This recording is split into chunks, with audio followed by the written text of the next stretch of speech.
నమస్తే అండి. నమస్కారం అండి. మీ పేరు? నా పేరు పెంటకోటి సౌజన్య అండి. ఏం పని చేస్తారు? హౌస్ వైఫ్ అండి. అంటే మేడం గారు, ఇప్పుడు కూటమి ప్రభుత్వం అధికారంలోకి వచ్చి 13 నెలలైంది. ఎలా ఉంది పరిపాలన? బాగుందండి, చాలా బాగుంది. ఇప్పుడు సూపర్ సిక్స్ పేరు మీద పథకాలు అమలు చేస్తున్నారు కదా, ఎలా అనిపించాయి ఆ పథకాలు? బాగున్నాయండి, అన్ని పథకాలు బాగానే ఉన్నాయి. అందరూ సాటిస్ఫై అవుతున్నారు కూడా వాళ్ళు ఇచ్చే పథకాలతోని. ఎంతమంది అండి మీ పిల్లలు? మాకు 2 పిల్లలండి. ఇద్దరికి తల్లికి వందనం అందిందండి. చెప్పాలంటే ఫస్ట్ మాకు రాలేదండి. మేము తర్వాత జగన్ వారు అప్పుడు ఉన్నప్పుడైతే సెకండ్ టైం పెట్టుకునే ఆప్షన్ లేదండి. అసలు గ్రీవెన్స్ రైజ్ చేయడం అది ఏం లేదు. కానీ ఈయనైతే మళ్ళీ సెకండ్ టైం కూడా ఆప్షన్ ఇచ్చారు, గ్రీవెన్స్ రైజ్ చేసుకోండి అని. అలా పెట్టుకోవడం వల్ల మాకు 2 పిల్లలకి పడిందండి. అయితే ఫస్ట్ టైం రాలేదు, నెక్స్ట్ టైం అయితే వచ్చిందండి. అసలు మేమైతే హోప్స్ కూడా పెట్టుకోలేదు, రాదేమో అని అనుకున్నాం. కానీ సెకండ్ టైం పెట్టుకున్న తర్వాత కన్ఫామ్గా వస్తుంది అన్నారు, వచ్చింది కూడా.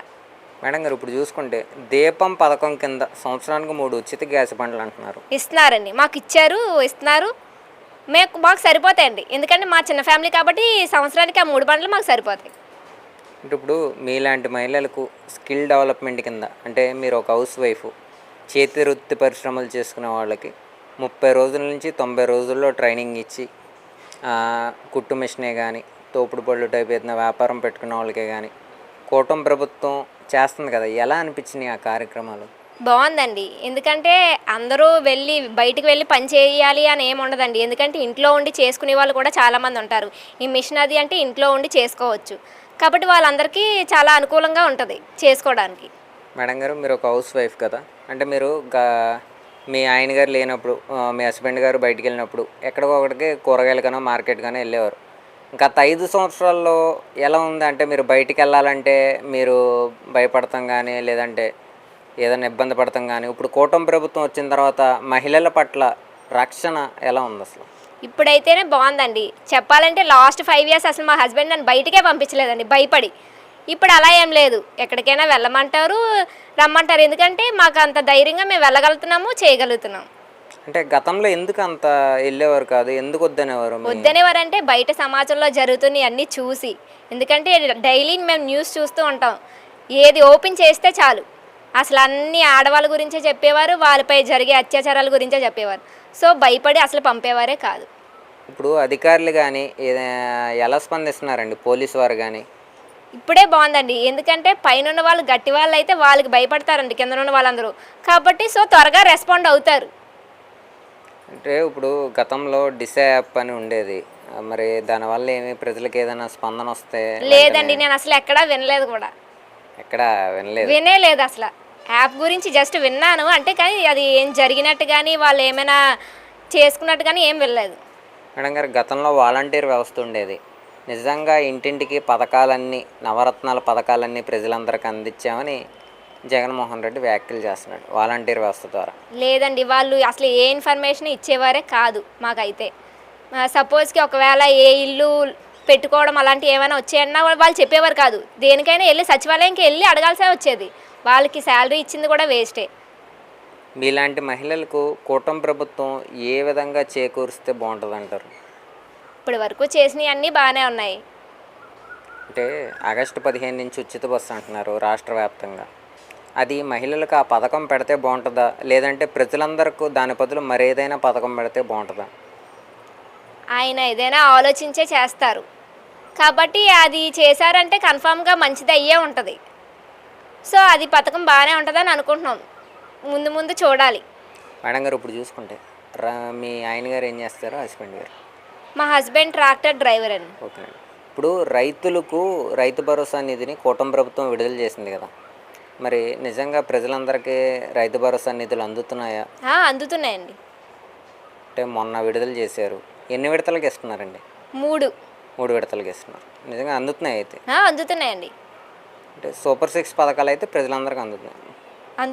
ఆడబిడ్డ నిధి అన్నారు, ఇంకా విడుదల చేయలేదు మరి కూటమి ప్రభుత్వం. చేస్తారండి, ఏదైనా అంటే చెప్పిన వెంటనే అయిపోదు కదండి, కన్ఫామ్గా ఆయన చెప్పిన టైంకి మాత్రం వస్తాయి.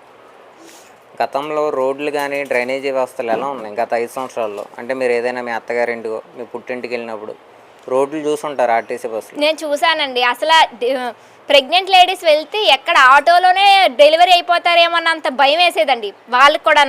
కానీ ఇప్పుడు ఈయన వచ్చిన తర్వాత అంతా నీట్గా ఉంది, ఏ భయము లేదు, కూటమి ప్రభుత్వం చదివితే రోడ్లన్నీ బాగానే ఉన్నాయి. అన్నీ బాగానే ఉన్నాయి.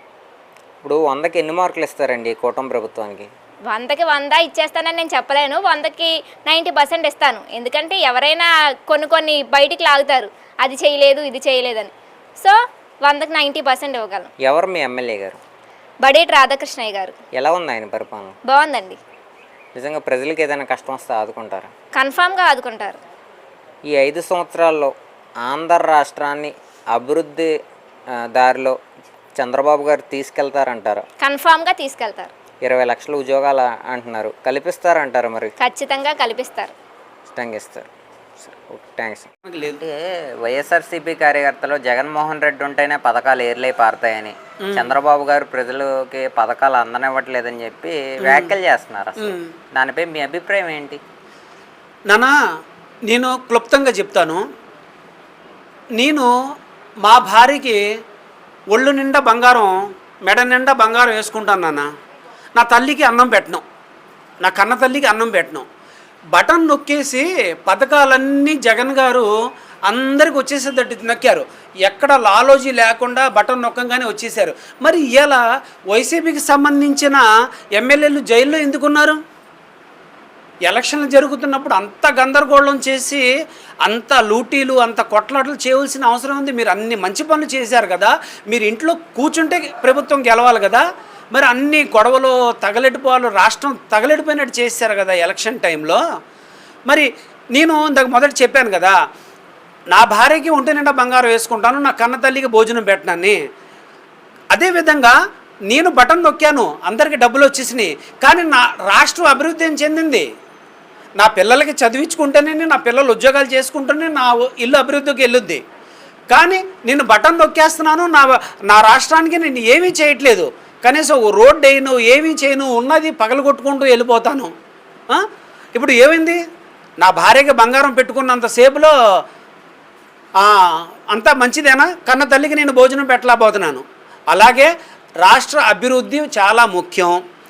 నేను నా వయసులో 18 సంవత్సరాలు వచ్చేసి నాకు కూడా ఇంచుమించు మ్యారేజ్ అయ్యే సమయం వచ్చేసింది. అప్పుడు దాకా నేను ఒక ఆదివారపేటలో ఉండేవాడిని.